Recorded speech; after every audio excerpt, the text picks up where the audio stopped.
Esta atividade será gravada, podendo ser transmitida em nosso canal do YouTube e em nossas mídias sociais. Solicitamos que sejam tomados todos os cuidados éticos para não haver exposições pessoais ou de casos clínicos.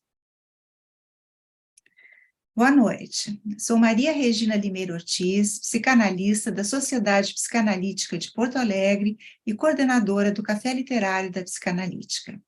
Essa é uma atividade gratuita e tem como objetivo compartilhar psicanálise, literatura e cultura com a comunidade. Acontece todas as segundas terças-feiras do mês, através dessa plataforma, da plataforma Zoom.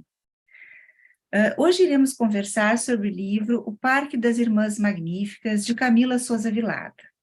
Camila Souza Vilada é uma escritora e atriz argentina, formou-se em comunicação social e teatro na Universidade Nacional de Córdoba.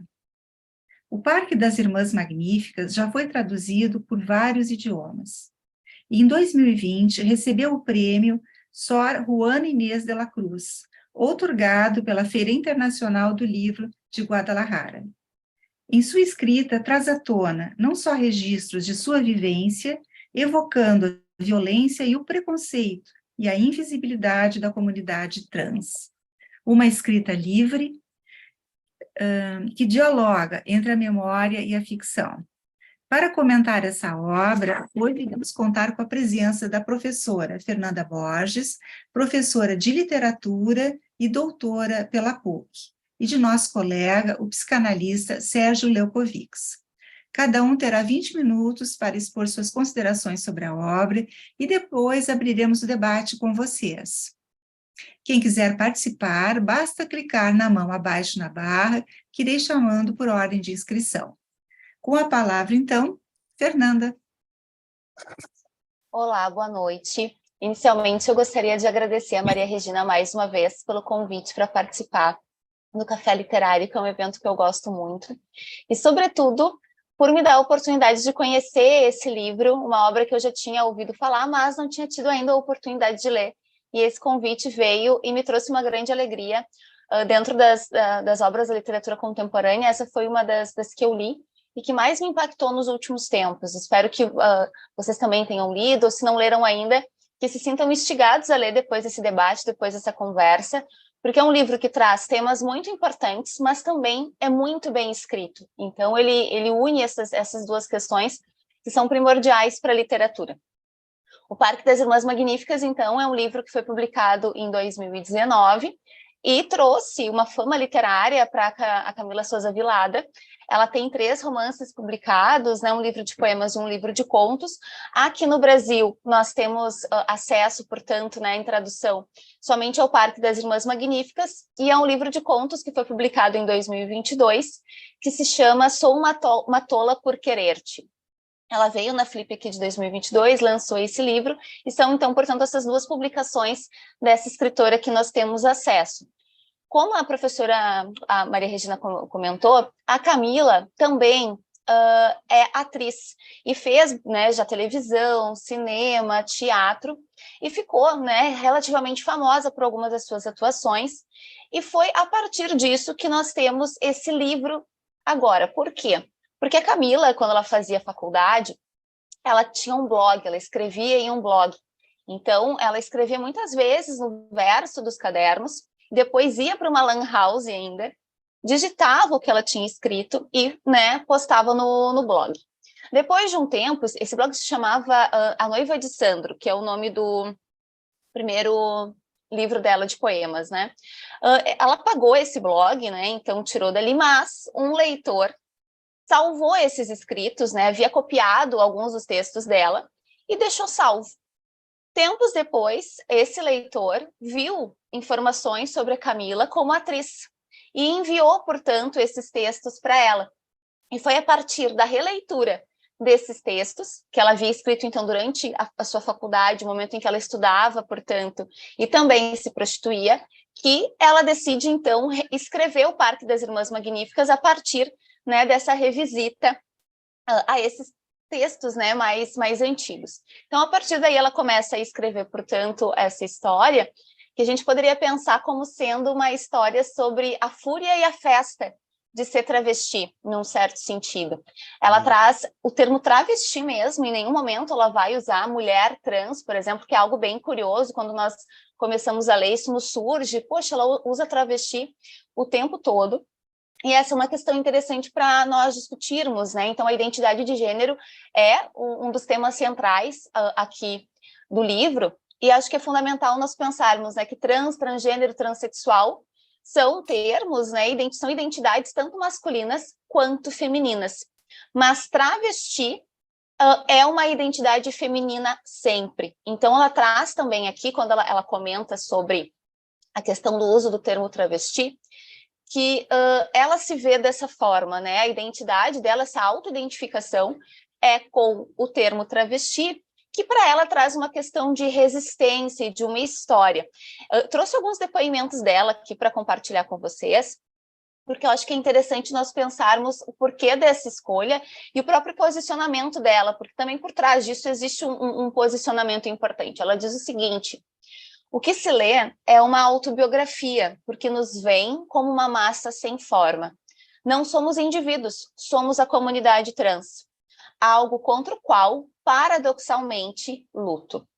E ela segue dizendo: não digo mulheres trans porque não tenho papel de me chamar de mulher, não mulher, etc. Me chamo de travesti porque é a palavra mais coberta de detalhes que fizeram para a nossa história. Sêmen, sangue, sujeira, golpe, cuspe, álcool, cocaína, pílulas, saliva, pedras, fome, dinheiro, beleza, assombro e espanto. As denominações mulheres trans e trans, sobretudo, me parecem que lavam essa sujeira para nos assimilar. E eu acho que existem mulheres trans, é claro, mas eu não sou.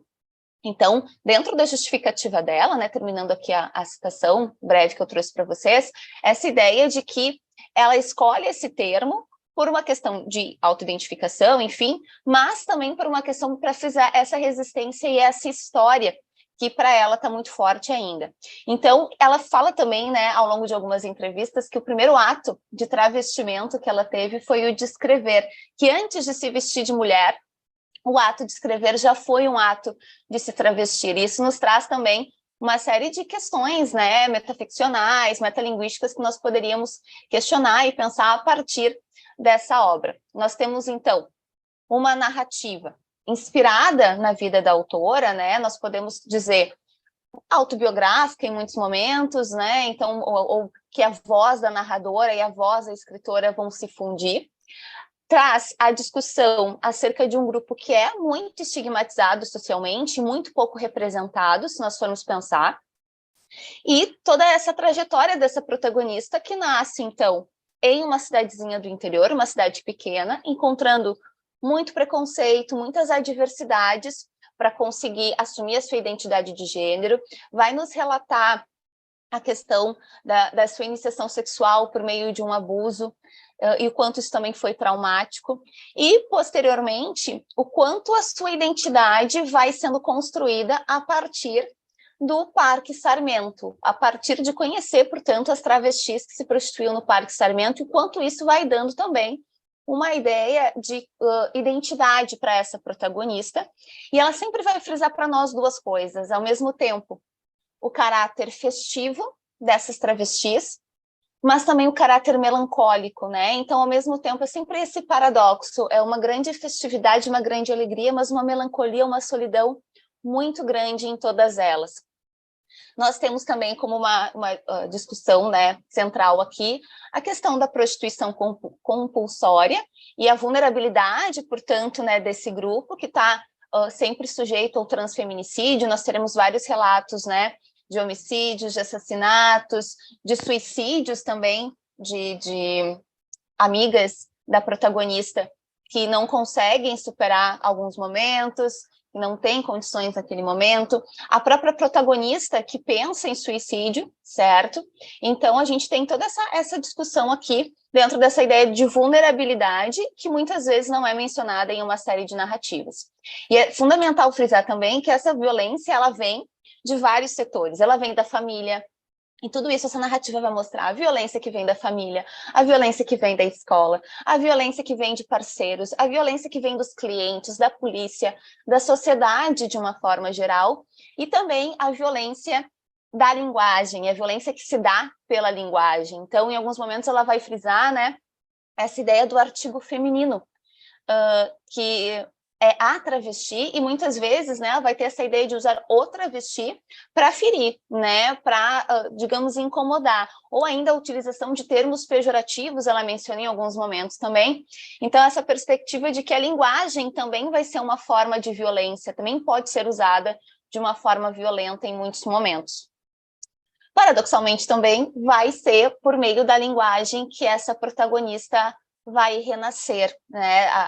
A escrita, a narrativa vai ter também essa ideia terapêutica, né? Então nós temos aqui uma narrativa em primeira pessoa, uma narrativa de memória, nós poderíamos pensar, que tem também essa ideia de refazer, reconstruir o passado e dessa forma, né, propor essa ressurreição, esse renascimento dessa protagonista que se encontrou em alguns momentos muito difíceis, né, sobretudo depois de alguns fatos específicos que ela vai nos narrar. Como é uma narrativa em primeira pessoa, uma narrativa de memória, não tem uma organização linear, cronológica. Então, nós temos ali uma série de flashbacks, né, esse retorno, então, ao passado, depois retorno ao presente, esse ir e vir da memória, algo bem típico mesmo desse tipo de narrativa. E nós temos ali mais ou menos o início do texto com essas travestis no Parque Sarmiento, em Córdoba, e a tia Encarna, que é uma espécie de mãe de todas, encontrando um bebê abandonado no parque. Então, elas vão todas, né, acolher esse bebê, se recusam a levar esse bebê à polícia, sobretudo a tia Encarna, não leva a polícia, não leva assistência social, mas cuida dessa criança, que elas vão dar o nome de Brilho dos Olhos. E o Brilho dos Olhos, portanto, vai crescer, né, na casa, portanto, da tia Encarna, na casa dessas travestis. A gente tem, portanto, né, ao longo da narrativa também, novamente, a questão do insulto, do escárnio, também, sobretudo, vivido pela tia Encarna, quando as pessoas do bairro percebem, então, que ela adotou uma criança, que ela vive com uma criança, né? Então, essa é uma das partes mais fortes, mais pungentes para mim do texto, que é esse preconceito da vizinhança, o preconceito dos colegas da escola, dos pais, né, do brilho dos olhos na escola, algo que é bastante duro e que vai ser bastante retratado no texto. Teremos ainda a questão da submissão, da solidão, da AIDS, mas também essa questão da resistência. Então, não é um livro que vai apontar só os problemas, também não vai apontar só as benesses, digamos assim, mas vai sempre trazer essa questão. Sim, tem a melancolia, a solidão, a AIDS, mas também a resistência, a importância do companheirismo, da parceria e da esperança. Algo que chama a atenção também no texto é um certo realismo mágico que nós poderíamos considerar, porque nós vamos ter duas personagens, né? A gente poderia chamá-las de mulheres monstro, talvez, mas mulheres bichos, elas se transformam em animais. Então a gente vai ter a Maria Muda, que vai se transformar numa mulher pássaro, né? Ela se transforma em passarinho, uma pássara engaiolada, digamos assim. E aí depois vou deixar para o Sérgio tecer também os comentários em relação a isso, né? Que com certeza dá uma bela discussão.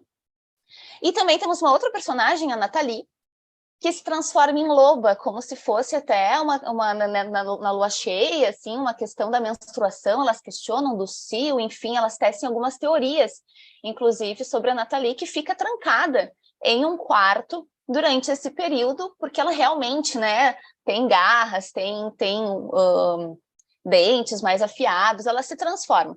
E ela fica sempre fechada nesse tempo, e sempre quando ela sai desse período de reclusão, ela parece mais esgotada, mais cansada do que anteriormente.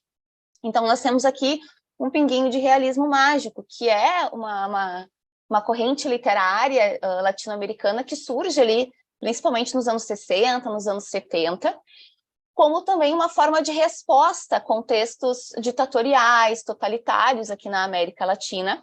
Nós vamos ter como principais nomes, né, desse realismo mágico o Gabriel Garcia Marques, o Alejo Carpentier e também na Argentina nomes importantes, como o Adolfo Bioy Casares e o Julio Cortázar. Então, também, a Camila vem dessa tradição de realismo mágico e coloca aqui um pinguinho desse realismo nessas personagens. O que seria esse realismo mágico de uma forma mais prática, assim, menos teórica, né, em termos textuais? Essa ideia, por exemplo, de que essas mulheres se transformam em animais, em pássaro e em loba, mas isso não é visto como algo tão extraordinário. Claro que há um estranhamento, claro que a Nathalie fica presa ao quarto, depois a Maria vai para a gaiola, né? Elas ficam impressionadas quando ela começa a ter penas, por exemplo, mas isso não vai ser visto como algo totalmente fora da ordem, né? É algo que acontece nesse cotidiano, mas não vai ser algo que vai ser punido, não vai ser algo, né? Nenhuma delas vai ser levada, por exemplo, a uma clínica ou a algum lugar, não. Elas vão tratar isso dentro de uma certa normalidade e dentro daquele próprio contexto ali poderia ser pensado. Então, só para ter uma ideia, essa ideia de que o imaginário ultrapassa o racionalismo, talvez, né, dentro dessa ideia do realismo mágico. Então, a gente vai ter essas duas personagens que trazem, né, um pouco dessa tradição latino-americana também. Teremos o relato, né, dessas amigas que tentam suicídio, que se suicidam, uma outra personagem que, bem importante que morre de AIDS, e esse final bastante melancólico. Eu sempre fico na dúvida se eu comento o final ou não, né? Mas eu acho que faz parte também fazer um comentário, que é essa ideia de que da tia Encarna, que talvez seja melhor morrer do que viver suportando humilhações, viver sofrendo esse preconceito cotidiano. E é um final que nos traz, né, essa melancolia e também que coincide com a revitalização do Parque Sarmento, parque onde essas travestis se prostituíam. Com essa revitalização, por exemplo, vai haver mais iluminação. E havendo mais iluminação, a questão da prostituição também fica mais difícil, elas têm de encontrar um outro lugar. Então, o texto termina, num certo sentido, como se o fim de um certo ciclo para essa protagonista, né? Então, ela se percebe se afastando aos poucos desse universo, também a partir de uma série de coisas que ela sofre, eventos traumáticos que contribuem para isso, mas a gente vai ter, portanto, né, essa ideia do final de que esse é um ciclo que está se encerrando para essa protagonista. Nós não temos um final edificante, o que aponta muitos caminhos, mas essa ideia de uma protagonista em construção, digamos assim, certo? O próprio nome, Camila, ela vai discutir ao longo do texto que é aquela que oferece sacrifícios, e aí parece um momento que ela está ali se dando conta de que ela já sacrificou o que ela podia sacrificar e talvez tenha de achar um outro caminho.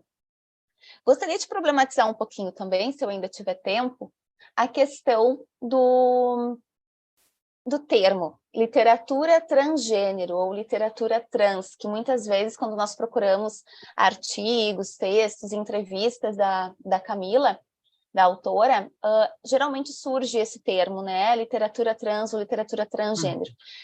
Acho que o termo é um termo importante para delimitar esse campo, por exemplo. Então, nós temos, né, literatura transgênero, literatura escrita por mulheres, ou literatura afro-brasileira, enfim, mas notem que quando nós falamos literatura, sem adjetivos, é a literatura canônica, é a literatura, né, dos homens brancos de classe média, que sempre tiveram o acesso à cultura, ao poder no campo literário também. E muitas vezes, quando nós colocamos, né, esse adjetivo, literatura experimental, literatura marginal, é como se essa fosse uma literatura menor. Então, nós temos que ter esse cuidado também, dentro dessa ideia de que sim, devemos chamar de literatura transgênero, mas dentro da ideia de que, sobretudo, é essa literatura e ponto final, porque é uma literatura de muita qualidade, uma literatura que traz um tema importante, mas mais do que isso, vai ter uma prosa poética, vai ter ali um jogo de linguagem muito sedutor, muito interessante. E então acho que é sempre importante a gente fazer essa problematização, né, de essa literatura sem adjetivos, que é considerada grande literatura num certo sentido. Esse estilo da Camila é um estilo muito visceral, nós podemos dizer sim que é uma prosa poética em muitos momentos, e que traz, né, um vigor para a literatura contemporânea, e como eu falei ali no início, né, é um dos livros que eu li nos últimos tempos que mais me tocou, no sentido de, inclusive, me fazer mergulhar no tema, me fazer mergulhar em outras produções para propor alguns diálogos aqui.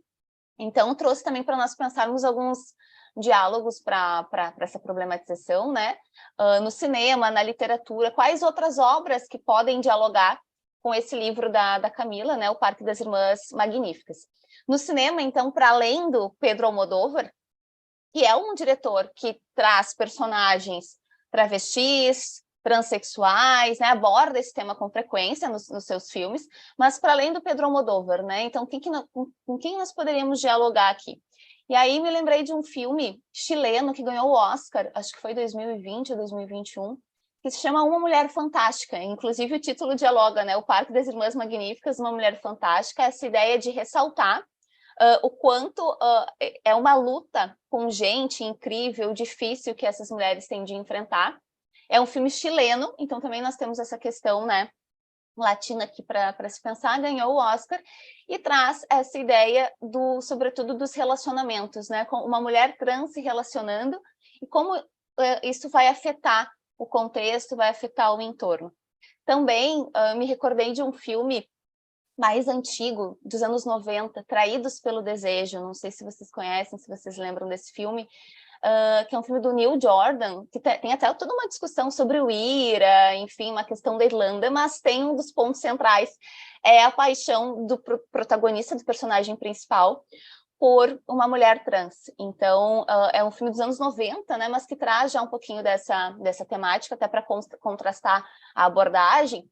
E dentro desse escopo mais cinematográfico também, mas agora uma série, a série Manhãs de Setembro, com a Lineker e a Linda Quebrada, né, que são duas cantoras travestis e que se dizem travestis. A Linda Quebrada, inclusive, é uma cantora que escreveu, né, ela na testa, para deixar bem claro, né, que, olha, é ela, não é ele.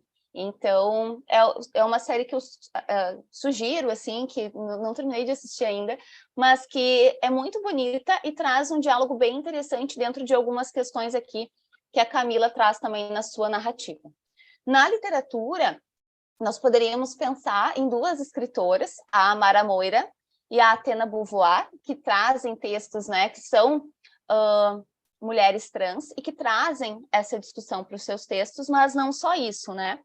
E como estudiosa, como apaixonada pelos textos do Caio Fernando Abreu, me lembrei de um conto dele dos anos 80, publicado em 88, no livro Os Dragões Não Conhecem o Paraíso, um conto que se chama Dama da Noite, que é uma mulher que está na noite conversando com um rapaz mais jovem e que há uma possibilidade de interpretação aqui que possa ser uma mulher trans, que possa ser uma travesti, inclusive diversas montagens cinematográficas e teatrais já trouxeram essa abordagem acerca desse conto, né? Devido aos dilemas, devido aos problemas que são trazidos ali no texto. Também, nos últimos tempos, nós temos visto, né, algo que é bem interessante, que é o ator Elliot Page, que era um ator que é um homem trans, né, e que tem filmes, portanto, ainda antes de definir a sua identidade de gênero e depois. Então, é algo bem interessante por ser uma celebridade, digamos assim, né, e expor esse processo também traz visibilidade a essa questão. E não sei se eu já passei meu tempo, se eu ainda tenho uns segundinhos. Posso seguir? Tá. Eu trouxe, na verdade, dei uma pesquisada em alguns dados, né, e encontrei que o Brasil, pelo 14º ano consecutivo, é o país que mais mata transexuais e travestis no mundo, né? Então, nós temos, por exemplo, em 2022, né, os últimos dados, que são dados, né, da ANTRA, Associação Nacional de Travestis e Transsexuais do Brasil, que 131 travestis transexuais foram assassinadas e 20 tiraram a própria vida. Então, isso dentro dos números oficiais, né? Isso sem contar aquilo que não entra para esses dados. Então, Pernambuco e São Paulo são os estados em que isso mais acontece, mas é importante a gente pensar, né, o quanto o nosso país, e trazer essa discussão para o cenário brasileiro, quanto o nosso país tem ainda a discutir e a pensar sobre isso. E ainda finalizo dentro de uma reflexão que eu vi ontem em um documentário argentino dos anos 80, que se chama Playback, Ensaio de uma Despedida, que é um documentário que se passa em Córdoba, pós-ditadura, e é o documentário de uma travesti que vai gravando, vai entrevistando as suas colegas e vai se despedindo delas, porque muitas delas estão com AIDS. E ela reflete, portanto, essa narradora sobre a solidão, sobre o estigma, sobre a morte, sobre a AIDS, enfim. E ela traz uma frase que eu achei muito forte para pensar também esse livro e essa discussão toda. Ela diz que elas roubavam das divas a eternidade que o mundo lhes negava. E ao abordar, então, a resistência travesti e conseguir, né, visibilidade com essa discussão, a Camila Souza Vilada não só ilumina as vivências desse grupo, mas transforma esse grupo em arte literária, que é algo fundamental também para uma eternidade, num certo sentido. Então, convido a todos e a todas a lerem esse livro, quem ainda não leu, enfim, a participar do debate, porque é um livro que traz uma série de questões instigantes para nós pensarmos o campo literário e o campo social brasileiro.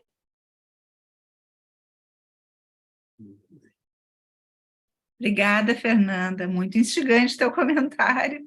Fiquei cheia de ideias e perguntas, mas vamos passar então para o Sérgio. Muito bem, bom, boa noite a todas, a todos, a todes. Né? Eu também queria agradecer a Maria Regina o convite. É sempre muito bom participar do Café Literário da Sociedade Psicanalítica de Porto Alegre. Também um prazer de estar aqui com a Fernanda, né, discutindo um livro tão bom, tão franco. Né? Ela descreve com franqueza muitas questões, dificuldades, enfim. Eu tive até a oportunidade de assistir ela na Flip, em novembro do ano passado, foi muito interessante. Depois eu comento até um comentário que ela fez que eu achei bem importante. Bom, muitas coisas eu peguei um vértice parecido com o da Fernanda, que o livro traz muito da violência contra as travestis, mas também aspectos da vida afetiva, carinhosa, alegre, enfim, dessa comunidade, porque, em geral, fica sendo muito assim enfatizado o aspecto, vamos dizer, sofrido, o aspecto negativo, né? E não os aspectos tão positivos. E eu acho que a Camila, no livro, ela mostra esses dois aspectos. Então, eu vou fazer alguns comentários, né? Eu acho que um primeiro aspecto, então, é a violência com a população trans, que a Fernanda acabou de dizer. O Brasil é o país que mais mata essa população no mundo. Também é o país que mais vende pornografia trans. Então, ao mesmo tempo em que tem essa violência toda, também tem muita atração, interesse, enfim. Né? E é um assassinato sistemático dessas pessoas, né? E que, vamos dizer assim, é algo muito preocupante que seja assim tão intenso, com números tão altos como a Fernanda falou. Né? No livro, então, da Camila, né, o Parque das Irmãs Magníficas, aparece, né, como ela foi tratada com muita violência e também isso repercute dentro dela em alguns momentos também ficar violenta, né, ou sentir uma raiva imensa, né? E ela descreve como, na sua infância, a sua transição para travesti foi muito difícil e que, como ela tinha que circular em dois níveis. Num nível, ela circulava como travesti, mas num outro nível, ela circulava como estudante, né, da Faculdade de Comunicação Social e de Teatro em Córdoba. Né? De dia, ela funcionava de um jeito, de noite, de outro. E ela descreve no livro as incontáveis dificuldades e violências sofridas pelas travestis chegando mesmo ao assassinato. No livro também aparece. Violência essa que inicia em sua família. Lendo um trecho do livro, ela diz assim: o medo tingia tudo em minha casa. Não dependia do clima, nem de uma circunstância em particular. O medo era o pai. Não teve polícia, nem clientes, nem crueldades que me atemorizaram mais que meu pai. Em honra à verdade, acredito que ele também sentia um medo pavoroso de mim. É possível que aí seja gestado o pranto das travestis, no terror mútuo entre o seu pai e a sua cria travesti. A ferida se abre ao mundo e as travestis choram. Então, ela descreve como o pai a tratava mal a mãe também, mas principalmente com ela.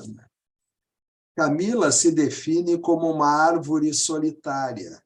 Ela diz que ela é uma árvore solitária, uma árvore que cresce sozinha, longe das outras, em função da reação de sua família, que chega a expulsá-la de casa.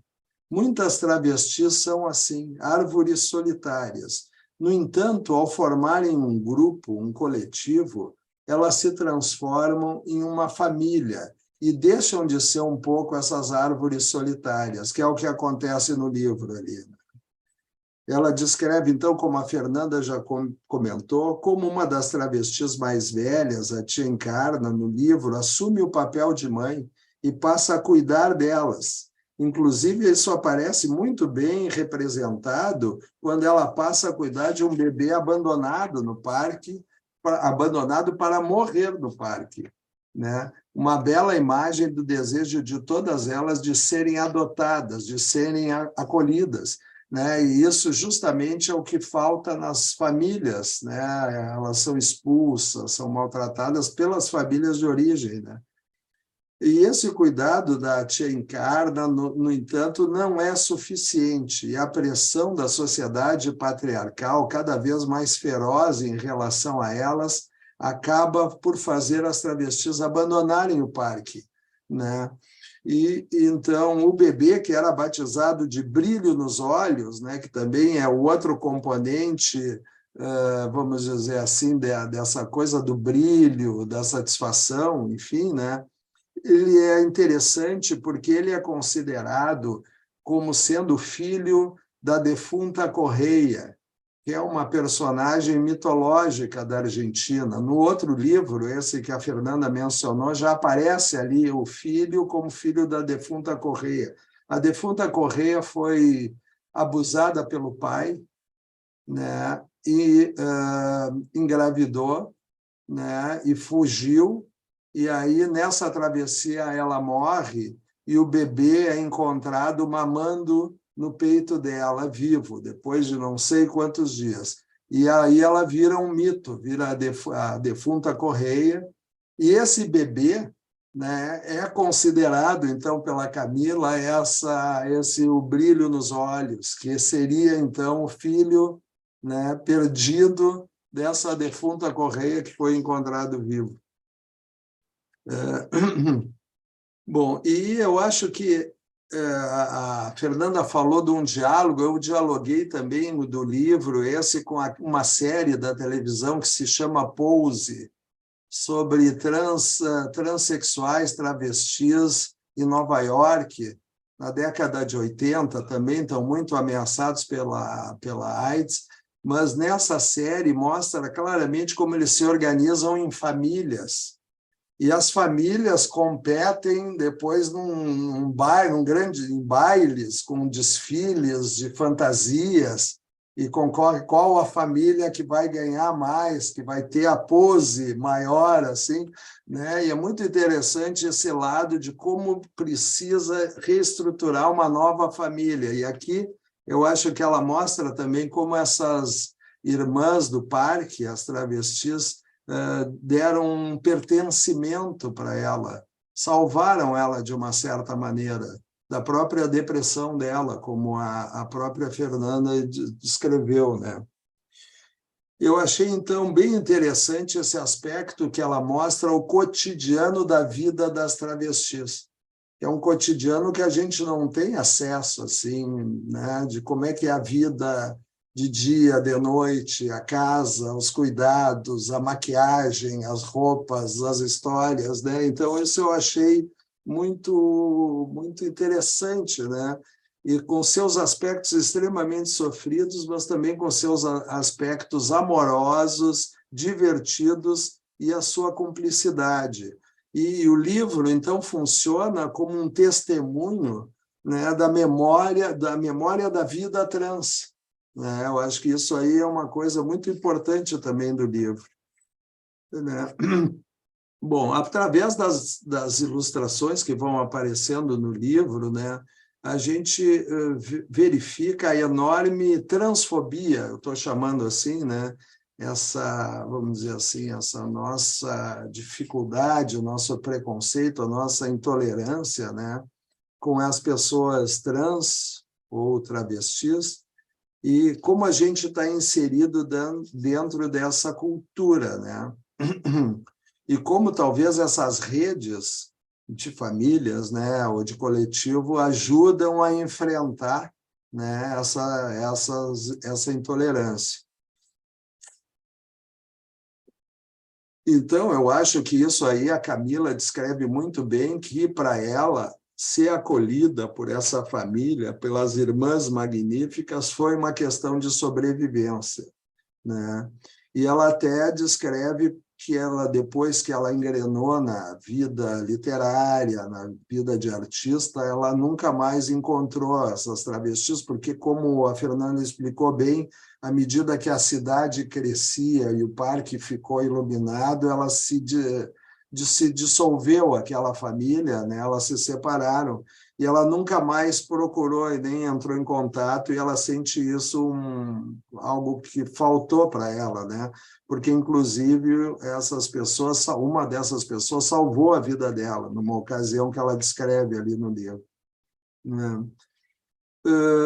Aparece também no livro como as travestis são usadas como bodes expiatórios, desrespeitadas, humilhadas, mortas, tratadas com muita crueldade e sadismo pelos homens que as procuram, pelo próprio sistema nosso cultural machista, que foi acentuado na própria ditadura militar, né, na Argentina e aqui, e pelos próprios médicos. Ela descreve os atendimentos médicos que às vezes elas precisavam sendo maltratadas pelos médicos, né?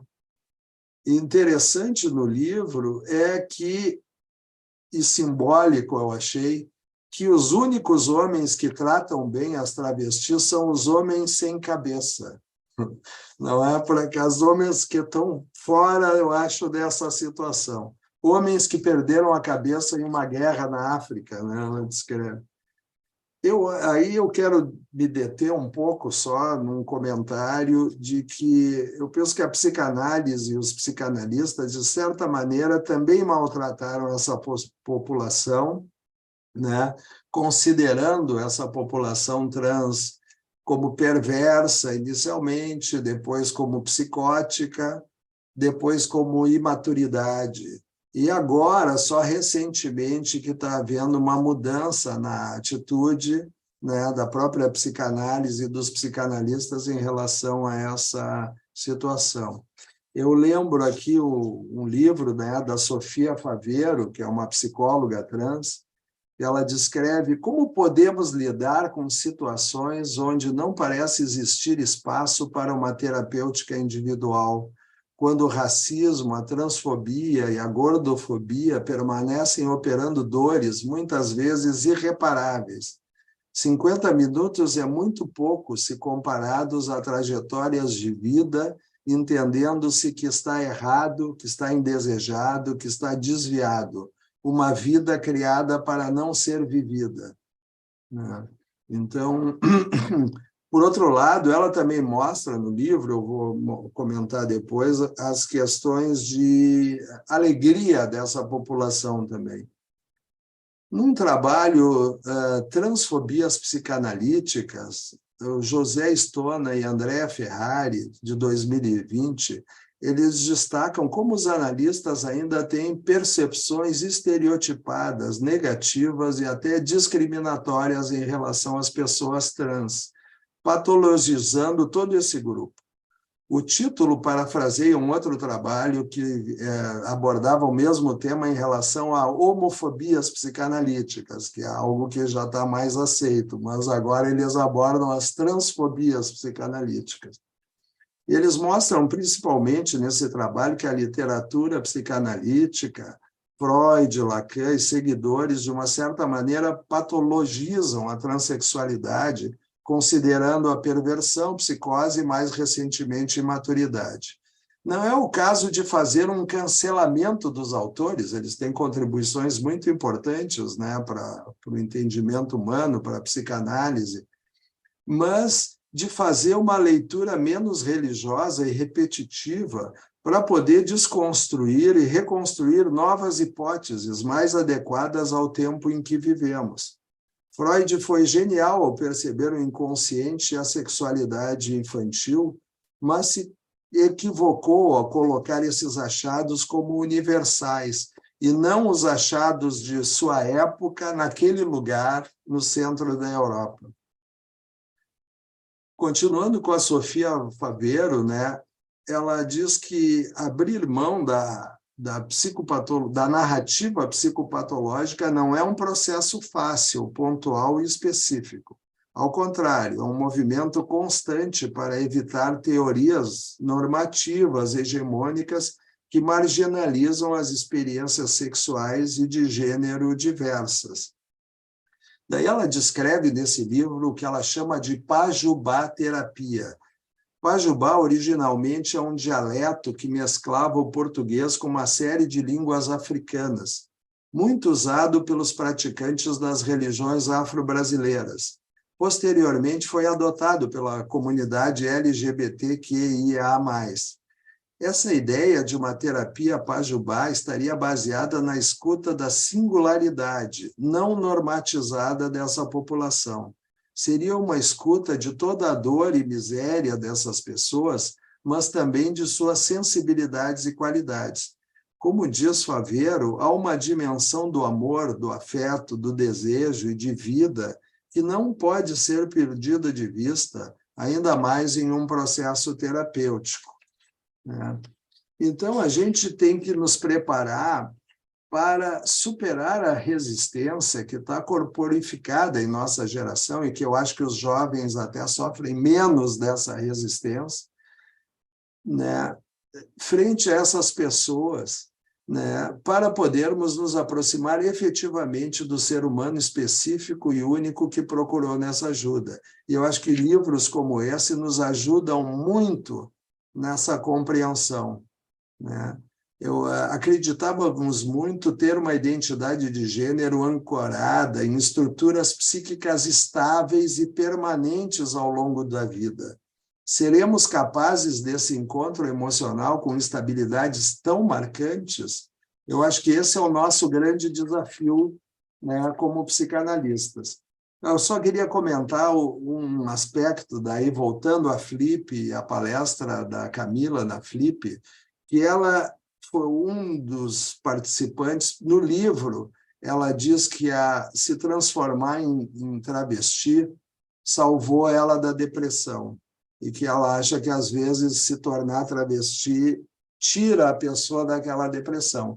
E aí um participante perguntou para ela, então, se ela achava que fazer a transição seria algo que mudaria psiquicamente, que melhoraria psiquicamente, que salvaria as pessoas.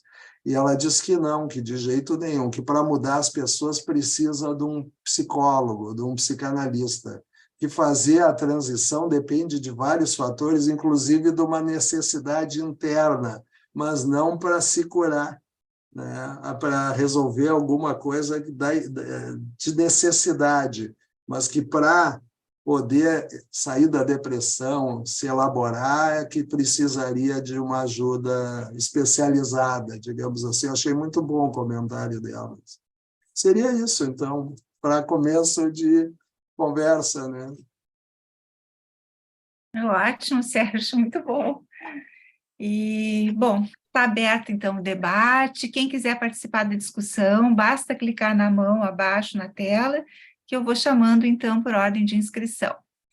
Enquanto a gente aguarda os inscritos, podemos seguir conversando. Eu só comentar uma coisa rapidinho que a Fernanda falou sobre o pássaro e a loba, a pássara e a loba, né? Eu fiquei com a impressão que são aspectos nossos, a gente é um pouco pássaro e um pouco lobo, né? Ou elas são, às vezes pássaro, às vezes lobas. E eu pensei, me veio naquele momento que tem que ver com liberdade, né? Pássaros voam. Tem uns desenhos de crianças que sobreviveram ou nem sobreviveram, de desenhos de crianças de campos de concentração durante o Holocausto, e um desenho que se repetia muito era de pássaros. Pássaros, às vezes, de um lado do muro, do outro lado do muro, né? Porque tinha essa coisa de liberdade, assim, né? Que os pássaros podem voar para lá e para cá, mas depois acaba numa jaula ali, até para proteger ela, né? Então, mas me veio essa ideia de que são aspectos nossos, assim, né? Pássaros e lobos. E essa é uma questão interessante, porque realmente o pássaro com esse símbolo de liberdade, e a personagem e as pessoas em torno veem esse como um problema, né? E essa questão de que ela vai diminuindo e fica engaiolada. Então, ela não é uma pessoa em tamanho normal, com penas, ela não é um pássaro gigante, não, ela é um passarinho pequeno, engaiolado. Então, tem também esse paradoxo aí, porque ao mesmo tempo é o símbolo de uma liberdade, mas uma liberdade que talvez não seja alcançada, que ficou, né, também ali ao desejo, mas talvez não tenha havido essa concretização de alguma forma, né? Nós temos um inscrito, o Jair Knijnik, mas é também interessante, né, Fernanda, isso, porque vai diminuindo, porque eles têm, né, a liberdade cerceada também, né? Exato. Conseguem se expor, né? Então, acho que isso também... Jair, abriu o vídeo. Oi, Jair, boa noite. Aí. Bom, boa noite. Bom, um prazer muito grande estar assistindo essa atividade, né? E a Fernanda, que eu não conhecia, o Sérgio eu já conhecia, e eu fiquei muito motivado a participar dessa atividade porque eu li esse livro há um ano atrás e fiquei muito impressionado com esse livro. E muito impressionado também com os comentários de vocês. O meu comentário é mais no sentido... Eu fiquei pensando assim, como, né, os travestis, os transexuais ficam muito marginalizados. Eu acho que uma expressão concreta disso é o número de assassinatos que nós temos aqui no nosso país.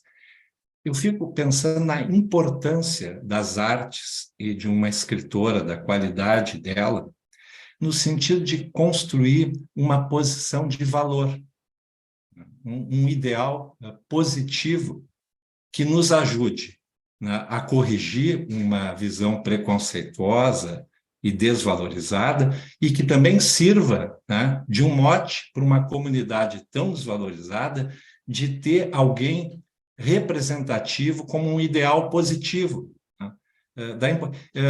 Lembrando uma outra coisa que não tem nada a ver com isso, e tem também, há um tempo atrás eu ouvi uma palestra, não lembro onde, falando sobre as bonecas para as crianças brincarem, e que há muito tempo atrás, ou não tanto tempo atrás, não existia, por exemplo, nenhuma boneca negra.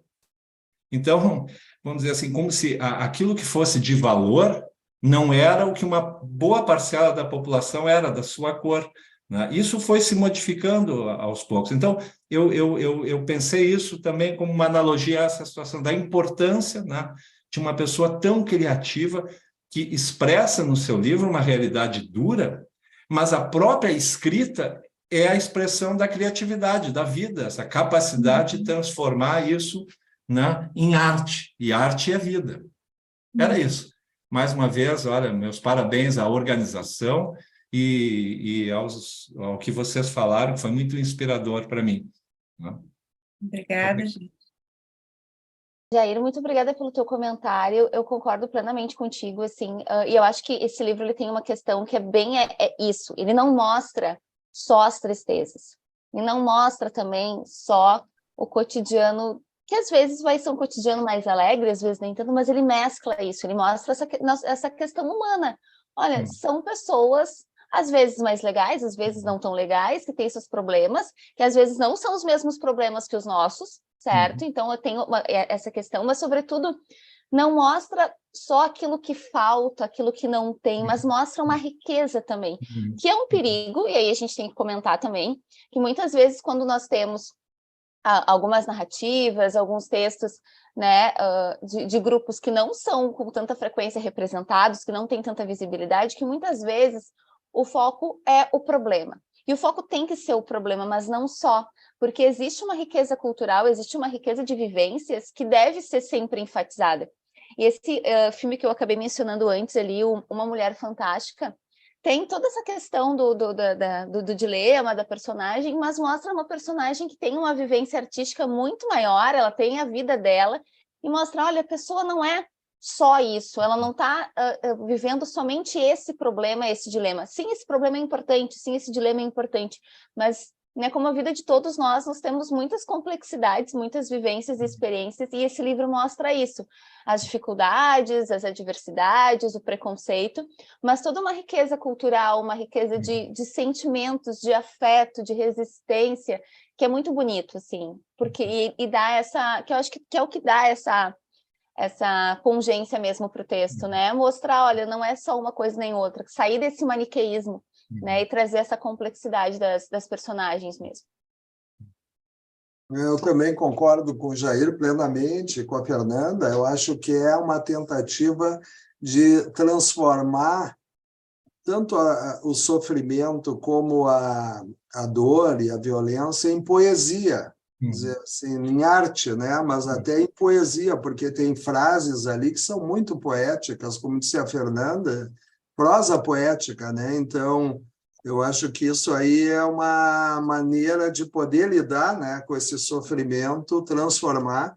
E isso que tu falasse, Jair, de pessoas, né, travestis, enfim, poderem ser lidas, ser levadas a sério, aquela psicóloga trans que eu estava citando, essa escritora, a Fernanda falou da Amara Moira, que é muito legal também, extremamente divertida, assim, né? Ela falando, tu não para de rir um minuto, porque ela é uma pessoa muito, assim, interessante, divertida. Então, eu acho que isso vai ocupando esses espaços e vai fazendo uma modificação, né? Uma transição. A sociedade é que tem que fazer transição também, né? Os analistas têm que fazer uma transição, como a gente está tentando fazer. Assim. Então, acho que, sem dúvida, é importante. Eu acho bem interessante essa discussão, porque eu lembrei de algumas coisas que eu andei lendo há um tempo atrás, e que, inclusive, tu falaste, Fernanda, no Caio Fernando Abreu, né? Que muitas das escritas dele, na verdade, não seriam entre homem e mulher, né? Mas que a literatura não aceitava esse tipo de manifestação, né? Então, eu acho que tem muitos escritores, né, que usavam esse artifício para poder falar de seus amores, das suas dores, mas sempre o casal, né, hétero, mas na verdade não se tratava de relações hétero, né? Lembrei também da questão, já que tu trouxe, Jair, a questão da arte, né, do teatro shakespeariano, né? Ali também eram travestis, a gente pode dizer, ao menos, né? Só que daí, se dissesse, travesti é mulher, mas ali os homens se vestiam de mulheres para poder interpretar os personagens, né? E quantas situações a gente tem assim, né? Por um problema de aceitação na sociedade, por todo o preconceito. Isso. A gente não pode esquecer que não há muito tempo atrás, né, os homossexuais e os travestis eram considerados criminosos pela lei e doentes pela psiquiatria. Isso não faz tanto tempo. Não vai. Foi que você lembrou, né? Exatamente. Segue aberta a discussão, pessoal. E o Caio Fernando Abreu tem vários textos que ele também aborda, às vezes de uma forma mais subliminar, né, mais subjacente, a questão do HIV. Ele que faleceu também de em decorrência, né, do HIV, então também sofreu com essa questão, com esse estigma. Então, aqui também, além disso, né, tem toda essa questão de algumas experiências compartilhadas, né, aqui que a gente poderia fazer essa ligação. E esse texto, Dama da Noite, a princípio, é um texto que tem uma narradora, né, que tem uma identidade feminina, que a princípio está conversando com um rapaz mais jovem, e que, a princípio, ela não teria como esperar o amor, né? Ela espera o amor ainda, mas, a princípio, ela se chama de boba, de idiota, né? Por esperar o amor ainda. Então, também tem essa série de interpretações, né, para o teatro, que trazem uma mulher trans, uma travesti, dentro dessa perspectiva, dentro dessa problematização, que encontrar o amor é difícil, uma vez que, muitas vezes, elas são vistas, né, como objetos de satisfação sexual, mas tem a sua subjetividade, a sua interioridade, né, sem ser considerada, né, desconsiderada de uma forma geral. Então, também por esse motivo, acho que é um texto que teve diversas abordagens, né, com mulheres trans, com travestis, enfim, porque é um texto que permite, não tem nada que indique isso, né? É uma protagonista feminina, logo, né, temos essa liberdade de ter essa identificação, essa autoidentificação ali. Uma outra questão que eu achei super interessante, Fernanda, que tu falasse, literatura sem adjetivos. Eu achei genial, né? Porque realmente a gente diz, literatura, não sei o quê, literatura, né? A gente vai nomeando, e na verdade literatura é literatura. Né? Então, se eu pegar um exemplo, né? Enfim, a gente pode colocar muitos adjetivos, mas, por exemplo, quando nós vamos falar, por exemplo, do Graciliano Ramos, é literatura. Quando nós vamos falar, o Machado de Assis mesmo, é literatura. Ou se a gente for, né? Então, às vezes essa literatura sem adjetivos parece ser essa literatura canônica, essa literatura, digamos assim, 100%. As outras, as que têm os adjetivos, são aquelas porcentagens menores ali, são aquelas minorias, ou porque são experimentais, ou porque são marginais, ou porque são escritas por mulheres, né? Ou porque são escritas por descendentes de indígenas, né? Então, a gente vai colocando os adjetivos ali, que é algo importante. Então, no momento de não colocar, até porque marca, né? Então, quando eu for falar, eu não digo literatura indígena, eu digo literaturas indígenas, né? Ou literaturas de descendentes de povos indígenas, para pegar essa questão da pluralidade. É importante colocar esse nome, né? Dar o adjetivo para marcar, mas ao mesmo tempo é importante, isso tem que ser por um tempo, né? A gente não pode ficar sempre enfatizando isso, porque tem que ser a literatura, tudo é literatura, né? Eu não preciso desses adjetivos. Então, claro, isso me veio assim para trazer nessa discussão, porque pesquisando sobre a autora, sobre o texto, aparecem muitos textos, literatura trans, literatura transgênero, enfim, e a gente não fala, né, em literatura cis, né? Não usa esse termo. Literatura hétero, exato, né? Então a gente usa gay, queer, LGBTQI, mas e por quê? Se a gente não, né? E isso mostra, então, essa hegemonia, e quanto essa hegemonia tem uma série de relações de poder ali, né? De muito tempo, enfim, na nossa história, da nossa cultura, que a gente tem que problematizar hoje em dia, né? Uma outra questão agora para o Sérgio. Eu fiquei cheia de questões, eu adorei o livro também. Ótimo. Achei sensacional. A Fernanda tocou e tu também tocasse, né? A questão da melancolia, eu pensei, a melancolia é a mania, né? E tu falasse sobre a questão da depressão, de como ela se posicionou no Flip. Então, eu gostaria que tu falasse um pouquinho mais sobre esses dois aspectos que aparecem bastante no livro, e a gente sabe que fazem parte dessa realidade também. Não só dessa, mas... Sim. Não, eu acho que uma parte que ela aborda bem ali está ligada à não aceitação, o não reconhecimento pela família. Tem um que representa a cultura e tem o não reconhecimento da cultura, né? Elas são clandestinas, ela descreve muito bem como quando tem que ir no supermercado ou na farmácia, elas têm que ser invisíveis. o mais invisível possível, porque se elas aparecem muito, elas já são perseguidas, né? Então, eu tenho a impressão disso, de que elas têm essa, como é que eu vou dizer, essa melancolia ligada a viver assim sem ser aceita, viver de maneira rejeitada. Claro que cada caso é um caso, digamos assim, a gente teria que ver a singularidade, mas pela descrição dela tem uma melancolia forte ligada a isso, né? Ao não reconhecimento, ao não a própria existência. Ela descreve bem ali, por exemplo, a família aceita o menino, mas não aceita a menina. E ela se sente menina, ou quer ser menina, alguma coisa assim. E então, viver esse tipo de situação, de ter uma parte tua importante na tua vida, que tu te identifica com aquilo que não é aceita, não é reconhecida, é invisibilizada, vai provocando uma melancolia muito importante, assim, difícil de lidar, né?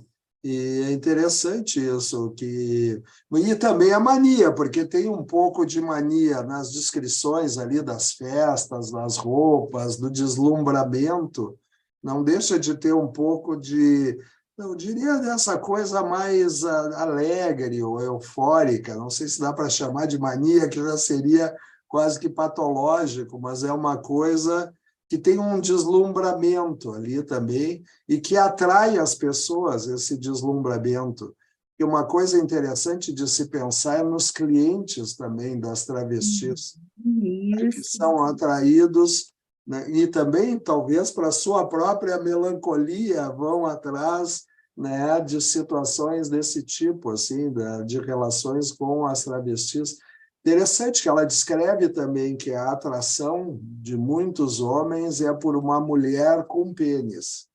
Né? Então, que atração é essa? Que tipo de atração é essa que é tão poderosa para alguns homens de uma mulher com pênis? Naquela série que eu comentei, Pose, tem o relato de uma das mães, uma super travesti, ela quer fazer a cirurgia, né, de mudança de sexo. E ela tem um amante fixo, que é um empresário americano, rico, né, que diz para ela não fazer, que ele gosta dela sim. E ela vai lá e faz. Até estou dando spoiler aqui, mas de qualquer maneira ela vai lá e faz e o cara abandona ela. Uma mulher não servia para ele, não queria uma mulher, ele queria uma travesti, né, ou uma transgênero que tivesse pênis. Então, é interessante, porque são fenômenos que têm que ser compreendidos, né, essa atração. Mas eu acho que tem algo de melancolia nesse sentido, da falta de aceitação, de reconhecimento, de pertencimento de partes da pessoa, né, e que tem que ser invisibilizado, ou criticado, ou morto até, nos casos extremos, né? Então, acho que isso cria um clima muito, muito depressivo. Me lembrei aqui também de alguns momentos que ela relata de elas tendo de se vestir com roupas masculinas. De ter de sair à rua, de ter de fazer alguma coisa e ter de vestir uma roupa masculina, quanto isso fere não só a protagonista, mas como outras personagens também, no sentido de que elas estão indo contra algo que elas sentem, algo que elas estão vivendo ali, como se fosse não só, me fugiu a palavra agora, não é um esforço, é uma afronta à subjetividade delas, né? Me fugiu a palavra que eu ia usar, mas é uma percepção, né? Uma percepção interna. Não me lembrasse bem. E ela está vestindo aí, ao contrário, né? Oi. A tia Encarna tem que se vestir de homem para levar o menino no colégio, porque estava dando muita confusão. Então, ela vira homem, assume, adotou legalmente, né, para levar na escola. Daí, a Camila, ao encontrar com ela como homem, não reconhece a pessoa. Não, a tia Encarna não é aquela pessoa. Daí, quando ela chega em casa e tira as roupas de homem, como tu descrevesse, ela volta a ser né, te encarna. Então, é interessante mesmo essa questão da identidade, né, o que é aceito e não é aceito. E é mais uma violência, né? Para elas é uma violência ter de se vestir dessa forma, ter de adotar esse posicionamento, essa postura, essa identidade, quando já houve uma transição, né? Porque é isso, já houve essa transição, e aí ter de voltar tem esse quê de violência, assim, né? Sim, verdade. É um ataque, né? Um ataque à sua própria identidade, né? A construção de uma identidade. É. Bom, o debate está aberto. Não sei se tem mais perguntas, alguém quer comentar? Não temos, por enquanto, ninguém inscritos. Não temos inscritos, mas é um assunto que faz a gente pensar muito, né? A questão da vulnerabilidade, né? Da violência. E começa em casa, né? Isso é muito, muito sério, né? Começa com as próprias famílias e isso vai indo assim, né? Depois. Temos o Fernando Brum. Fernando. Grayson, pode colocar o Fernando. Pode.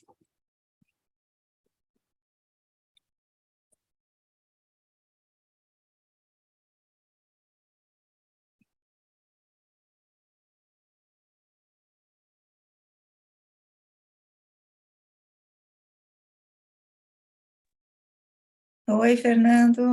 Oi. Boa noite, Regina, boa noite, Fernanda. Eu ia ficar quietinho aqui porque tá frio, né? E às vezes é bom a gente ficar só observando e aprendendo. Mas na fala de vocês me veio uma coisa muito importante, né, da minha relação com o Caio, fundamentalmente, né, que é a dificuldade que nós temos, ou que as pessoas têm, de aceitar uma identidade, ou mais que uma identidade, uma identificação a partir daquilo que destoa da tua orientação ou da tua, né, escolha, enfim. Eu tenho uma situação muito, hoje engraçada, mas enfim, estranha no colégio, né? Porque eu leio com os alunos, faz parte do nosso processo, né, de letramento. E eu estava lendo um conto que para mim é o conto mais lindo que o Caio escreveu, e é só a minha opinião, né, como eu digo para eles, que é o Além do Ponto, né, que é um conto sublime, é um conto delicado, é um conto violento, é um conto, então, né, uma montanha-russa de emoções ali. E fica claro, neste caso, né, porque os pronomes marcam isso, né, que é um homem indo até a casa de outro homem e tem uma expectativa e ele vai me acolher e ele vai me dar banho porque eu tô molhado e o banho vai ser quente, a gente vai ficar junto, né, e tal. E eu digo constantemente para os alunos, né, quando eu leio esse conto com eles, que é o conto com o qual eu mais me identifico, né? E isso causa um estranhamento muito grande nos alunos, né? Ah, então tu é gay? Eu assim, não, eu não sou gay. Não sei, por enquanto não. Não sou, né? Eu sou hétero e tal, eu sou feliz com a minha, com a minha condição. Mas não é sobre um homem e outro homem. É sobre uma pessoa e outra pessoa, independente da opção que essas pessoas têm. E isso, ano após ano, né, me causa essa... E claro que da primeira vez foi muita surpresa, e depois eu já passo a usar isso como um elemento, né, de provocação para os alunos, né, mas fundamentalmente é essa noção, né, de como a gente tem dificuldade de se deslocar do nosso, sei lá, da nossa persona, né, e aceitar que eu posso me identificar com uma mulher, eu posso me identificar com um homem, eu posso me identificar com, né, e aí criar essas identidades. E aí vem a grande questão, né, Fernanda, né, sabe, a gente discutia isso na última janta, né, mas a Fernanda sabe que eu sou um alguém que olha para o passado constantemente, né?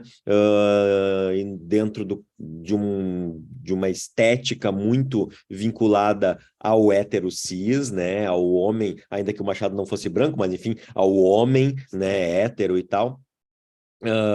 Não fosse branco, mas precisou aceitar o branqueamento das suas imagens para ser mais aceito numa sociedade, né? E qual o papel da literatura, né? Ou qual o papel de ir, não sei se fala essa expressão, uma expressão do interior agora, mas ir esgarçando a sociedade, né? E puxando e abrindo e não, eu também quero essa literatura aqui. E talvez por isso a dimensão dos adjetivos, talvez por isso, né, para dizer assim, eu sei que tu vai te causar estranhamento. Eu sei que não tá na tua zona de conforto, então eu vou botar um adjetivo aqui. Eu vou dizer que ela é, né, uma literatura homoafetiva. Eu vou dizer que ela é uma literatura, né, indígena. Eu vou dizer que é uma literatura, enfim, porque isso talvez faça essa concessão, né? E aí me lembro muito do Freud no Xiste, né? A questão do papel do humor e do papel da concessão que eu faço de criar um espaço de autoironia para que, enfim, né, eu, estranho, diferente, possa ser aceito e estabeleça essa dimensão. Talvez o escritor, né, a escritora trans, o escritor negro, o escritor, né, ele faça essa concessão, né, tipo assim, muita gente se identificaria comigo, mas quem é o público leitor mesmo, né? Será que o público leitor não é o público da elite que compra livro, que é hétero, que é cis, que é branca, que ganha mais de tantos mil por mês, que não sei o quê? Então, tu vai criando esse processo de identidade, né, que é necessária, porque quanto mais a gente está exposto a coisas, mais a gente perde preconceitos. Então, eu acho que essa é uma grande questão, mas ao mesmo tempo, né, tem essa dinâmica de concessões que essa literatura acaba fazendo, né, em prol de ser aceita, né, simplesmente ser aceita. Que bom que vivêssemos uma sociedade onde não houvesse essa necessidade, mas eu acho que o adjetivo está ali colocado justamente para dizer assim, tá, eu sei que tu é diferente de mim, eu sei que talvez eu esteja, né, invadindo o teu espaço, mas olha para mim, né? Olha para mim e diz que a gente não é tão diferente assim. Diz que a gente pode, né, transitar no espaço comum. E eu acho que esse é o papel que a arte acaba trazendo, né? Mesmo com as vírgulas, com os subterfúgios, com os adjetivos, com as concessões e tal, né? Talvez não seja o melhor dos mundos, e não é, mas certamente é um mundo mais bonito por causa da arte, por causa da estética, por causa da capacidade de encantamento, né, que a arte tem. Então, queria só dar os parabéns, né, para as falas, que foram muito boas, né, e dar esse pitaco, assim, eu acho que, né, existem males maiores e males menores, né, às vezes são males, queremos caminhar para o mundo sem mal, mas essa utopia ainda não chegou. Então, Fernando, muito bom teu comentário, eu concordo contigo, porque com certeza, né, essa questão da adjetivação atrai leitores, porque esses leitores, independente de qual adjetivo a gente estiver colocando, mas se a gente pega a literatura transgênero, é uma forma, assim, de dizer, olha, aqui eu tenho uma narrativa que está trazendo questões que talvez num outro livro de uma literatura sem adjetivos, talvez isso não seja abordado, ou talvez isso seja abordado de uma forma mais artificial, mais superficial, enfim. Então, com certeza, acho que é uma forma de ter ali um campo literário, um nicho leitor, que é importante, no sentido de identificação, de representatividade, então é fundamental. E também é uma forma de outros grupos conhecerem a literatura produzida por um grupo específico. Então, no momento que se coloca, né, e muitas vezes a gente tem selos editoriais, né, que estão ligados a grupos específicos, enfim. Então, muitas vezes dentro a editora Malê, por exemplo, né, ela só publica textos de escritores afro-brasileiros. Então, um texto da editora Malê, eu sei que vai ser, né, um texto de uma escritora afro-brasileira. Então, é uma questão importante nesse sentido. E, claro, dentro disso a gente vai ter as coisas boas, as coisas ruins. Se cria também, muitas vezes, a questão do exótico, dependendo do leitor, né? Então, muitas vezes isso pode aparecer, mas é isso, o mais importante de tudo, com adjetivos ou sem adjetivos, é esses textos terem visibilidade, terem leitores, alcançarem o reconhecimento, não só porque falam desses assuntos, mas porque falam bem desses assuntos, e falam bem porque falam com profundidade, com complexidade, com uma linguagem elaborada, né? Esse texto me encantou muito também por essa questão da linguagem mesmo, ele é muito bem escrito. Então, isso é o mais importante. Agora, se tem um adjetivo ou não tem um adjetivo, é o de menos, certo? Mas o importante é essa discussão está sendo feita, e está sendo feita, né, no café literário da Sociedade Psicanalítica, está sendo feita nas redes sociais, enfim, mas está sendo feita de uma forma que angarie mais leitores, que leve a discussão para mais pessoas, né? Eu tenho muita vontade, inclusive, de indicar esse texto na escola, mas isso nunca seria possível, né? Mas é um texto que tem alguns momentos... Não, são pouquinhos, né? Os estudantes têm de conhecer também essa realidade, de problematizar isso. Porque, claro, todos nós sabemos, né? E, ai, sim, muitas travestis têm de se prostituir, não, às vezes não tem outra opção, não, ai, tem uma dificuldade para conseguir trabalho, outros trabalhos, quando vai na farmácia tem que ser, né, muito discreto, enfim, que é algo muito duro. Sim, nós sabemos, mas quando nós lemos alguém falando da sua experiência, ou falando das experiências de outras pessoas a partir do seu testemunho, a partir da sua observação, isso ganha uma realidade, uma humanidade que essas informações que a gente vê na TV, que a gente lê nos jornais, não nos dão, né? Então, acho que, sobretudo, o adjetivo acaba não sendo mais importante. Eu sigo problematizando, mas, nesse sentido, o mais importante é a visibilidade que acaba dando para esses textos mesmo. Não, E deixa de ser... Só confirmando isso que o Fernando falou, me ocorreu essa questão do estranhamento. Eu me lembrei daquela peça e livro, O Beijo da Mulher-Aranha. Tem um preso político junto com um homossexual, que na verdade é uma travesti, porque usa roupas femininas.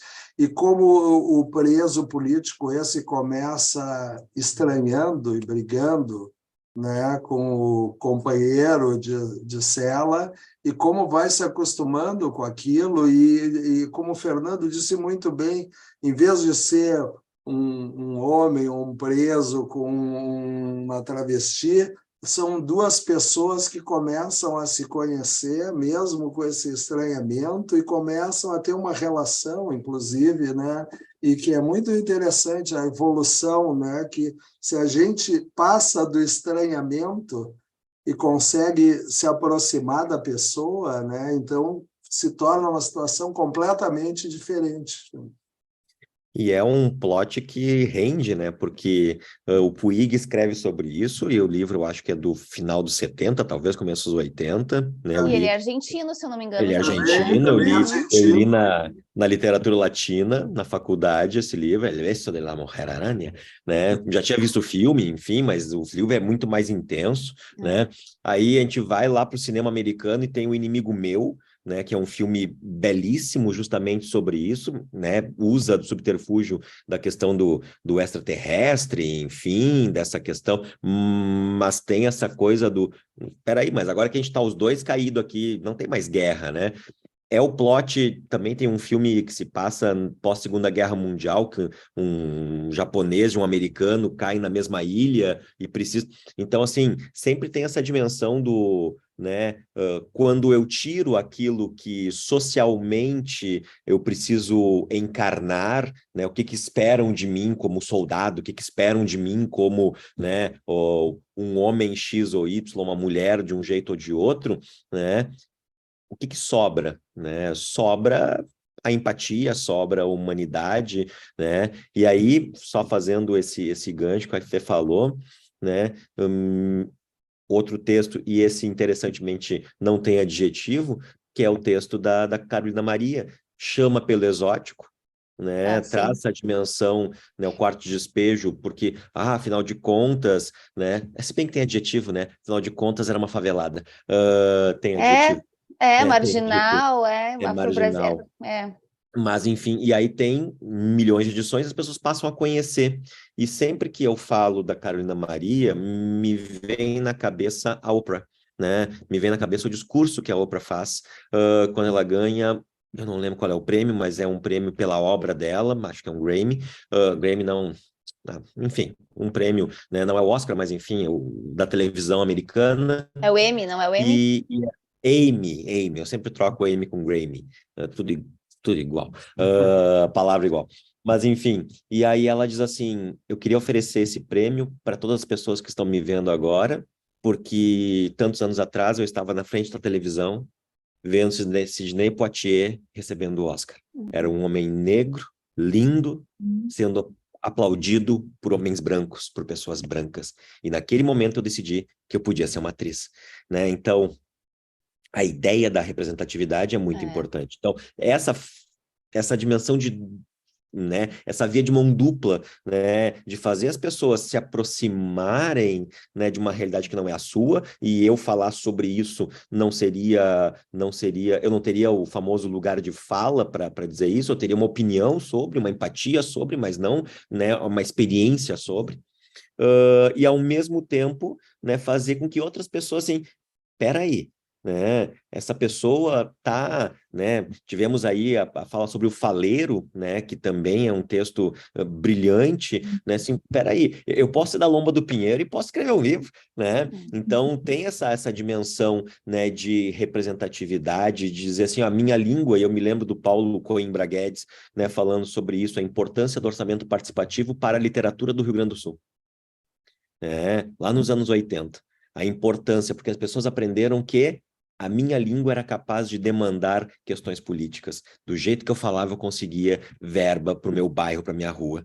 Então, a importância desse aspecto influenciando, né, a dinâmica da produção literária, que em Porto Alegre é uma produção literária absurda. Só quem não acompanha essa produção, quem não acompanha os concursos públicos, os concursos de conto, concurso de... né, eu fico impressionado toda vez que eu sou convidado por um júri, assim, não, vai ter o júri, não sei o quê.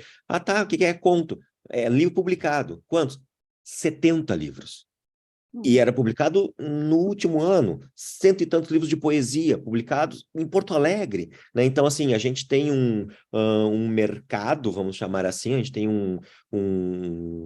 uma construção de identidade poética, conto, crônica, enfim, e que é fruto dessa noção de que a minha voz fala alguma coisa, que a minha voz é capaz de dizer, né, alguma coisa interessante para alguém, porque eu estou dizendo isso para alguém, né? E o Paulo dizia muito isso seriamente, dizia e diz, né, que literatura é escrever, é achar a língua que a gente fala para dizer na língua que a gente fala quem a gente é para aqueles que são parecidos com a gente e para aqueles que são diferentes de nós, né? Então, isso era o papel da literatura. Então, né, só tenho a agradecer à sociedade, só tenho a agradecer, né, a fala de vocês e a oportunidade de monopolizar o tempo. Obrigada, Fernando. Bom, temos ainda 6 minutos. Fernanda, Sérgio, querem falar mais alguma coisa? Senão a gente já se encaminha aqui.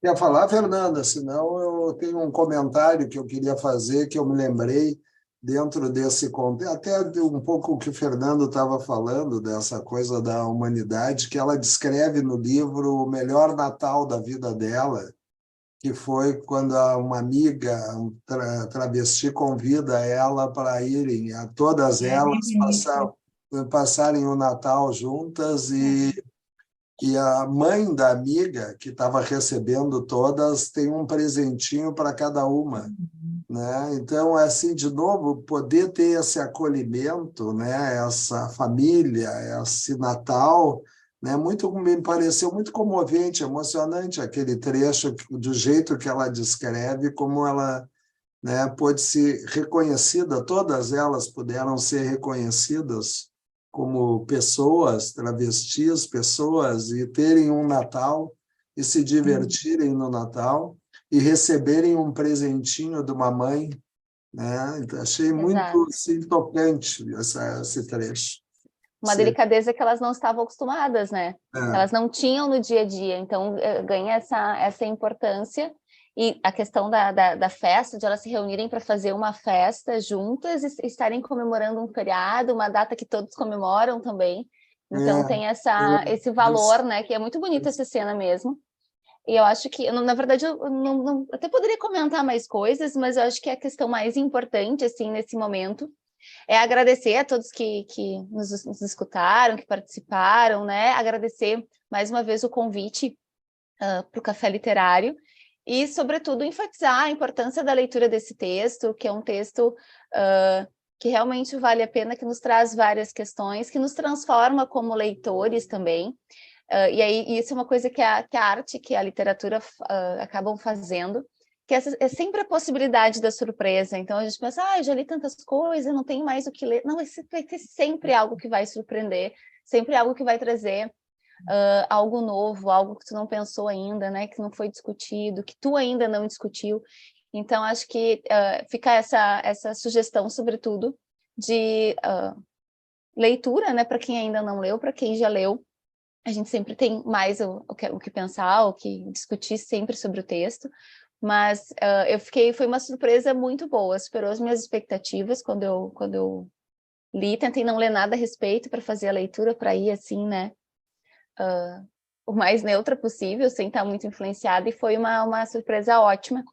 Fiquei muito feliz de participar e pela possibilidade de ter esse prazer novamente lendo, né, lendo um livro contemporâneo, que é algo que realmente, assim, é apaixonante. Obrigada, Fernanda. Sérgio, queres falar alguma coisa antes da gente só agradecer a ti, enfim, a oportunidade, é uma oportunidade de poder debater, aprofundar o livro, ter novas ideias, né? Enfim, o Jair, o Fernando também, agradecer as participações, muito, muito bom, enriquecedor, uma atividade enriquecedora.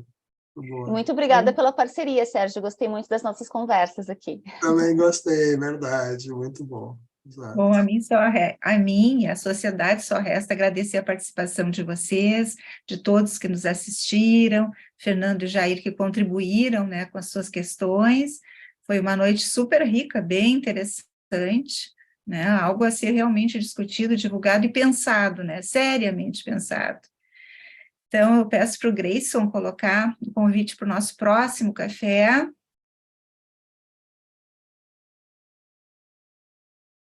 Então, o nosso próximo café será no dia 8 de agosto, às 19h30, através da plataforma Zoom, onde iremos conversar sobre o livro Diário da Queda, de Michel Laube, e teremos como convidado o Fernando, casualmente os dois que participaram da discussão hoje, o Fernando Machado Brum e o Jair Kinijinic. Então, aguardo vocês no dia 8 de agosto. Até lá, boa noite, obrigada a todos. Obrigado. Boa noite. Boa noite. Tchau, tchau, tchau.